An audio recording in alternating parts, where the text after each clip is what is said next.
Hi there, I'm Isaac Newton. I wasn't born on a sunny summer day like most birthdays, but on a crisp Christmas morning in a tiny English village a long, long time ago. Back then, everyone worried I was too small, but I grew big and strong, just like the apple trees in our garden. Those apple trees were my best friends.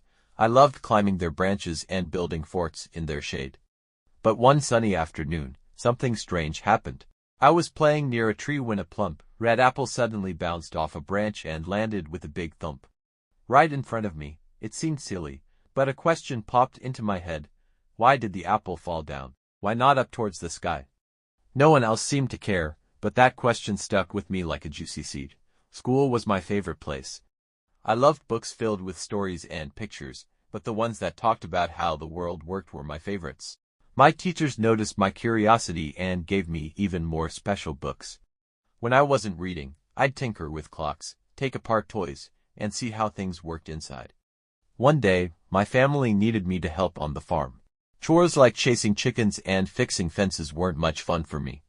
I'd much rather be lost in a book or figuring out how a windmill spun. Luckily, a kind uncle saw how much I loved learning and convinced my mom to send me back to school. As I grew older, my questions about the world kept growing too. Why did the moon stay up at night, while my ball always rolled away on the ground? What made a rainbow so colorful after a rainy day? I spent years studying and trying things out myself, just like putting together a giant puzzle with amazing discoveries in each piece. One of the coolest things I figured out was gravity. It's like an invisible string that pulls everything towards the ground, just like that yummy apple.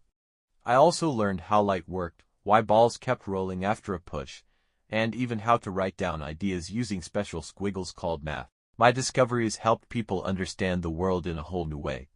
It felt amazing to know that my curiosity, sparked by a bouncing apple, could lead to such big things.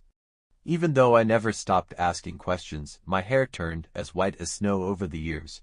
But one thing never changed: the joy of learning and figuring out how our amazing world works. Here are some of the cool things I discovered. Rainbow magic. I used a special glass prism to show that white light is actually made up of many colors, like the ones in a rainbow. Moon mystery. I figured out why the moon stays up in the sky. It's because Earth pulls on it with gravity, just like Earth pulls on the apple. Moving matters. I discovered 3 special rules that explain how things move. One says things don't like to move unless you push or pull them, another says moving things slow down over time, and the last says for every push, there's always a pull in the opposite direction.